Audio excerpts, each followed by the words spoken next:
5 berita terpopuler hari ini Kamis 6 November 2025 di Bloomberg Tech News Flash 5. Yang pertama, sinyal investor asing di saham Brand jelang rebalancing MSCI. Investor asing secara diam-diam mengakumulasi saham emiten Prayogo Pangestu PT Barito Renewable Energy Tbk atau Brand. Manuver ini memunculkan spekulasi Brand menjadi kandidat kuat konstituen indeks MSCI dalam evaluasi rebalancing November. Pada tanggal 3 hingga 4 November, net buy saham Brand mencapai 140,8 miliar rupiah. Sementara net buy saham Brand sejak Oktober 2025 sudah mencapai 417,9 miliar rupiah. Pasar tengah mencermati peluang emiten yang akan masuk indeks MSCI pada rebalancing November yang diumumkan hari ini. Sebelumnya, saham Prayogo Pangestu yang telah masuk MSCI ialah PT Petrindo Jaya Kreasi Tbk atau Cuan, PT Barito Pacific Tbk atau BRPT, dan PT Chandra Asri Pacific Tbk atau TPIA, menyusul juga saham PT Petrosea Tbk atau PTRO.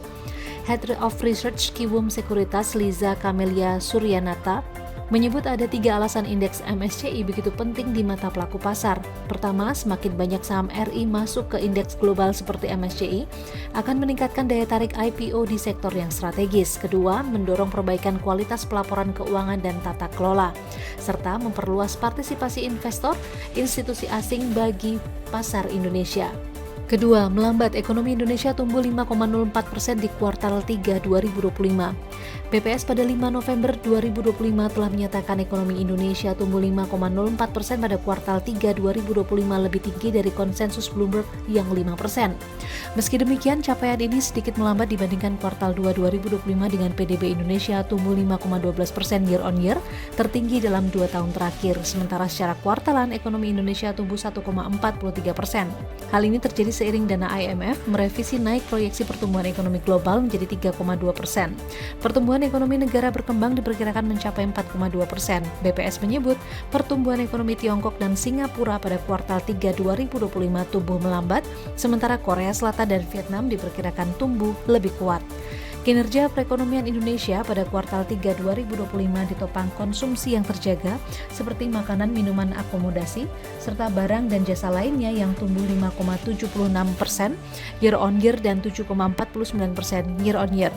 Realisasi investasi dalam negeri dan asing tumbuh 13,89% year on year. Mobilitas masyarakat juga meningkat.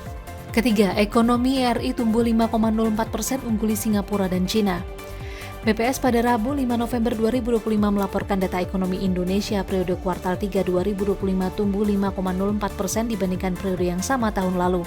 Angka ini melebihi konsensus Bloomberg yang sebesar 5% year on year.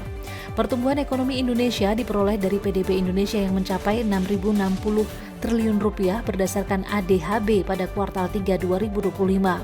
Dengan pertumbuhan 5,04% ini, maka pertumbuhan ekonomi Indonesia berada di atas Singapura dan Cina.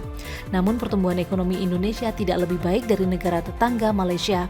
Pada kuartal 3 2025, ekonomi negeri Harimau Malaya tumbuh 5,2% year on year. Sementara Thailand baru akan merilis data pertumbuhan ekonomi kuartal 3 2025 pada 17 November.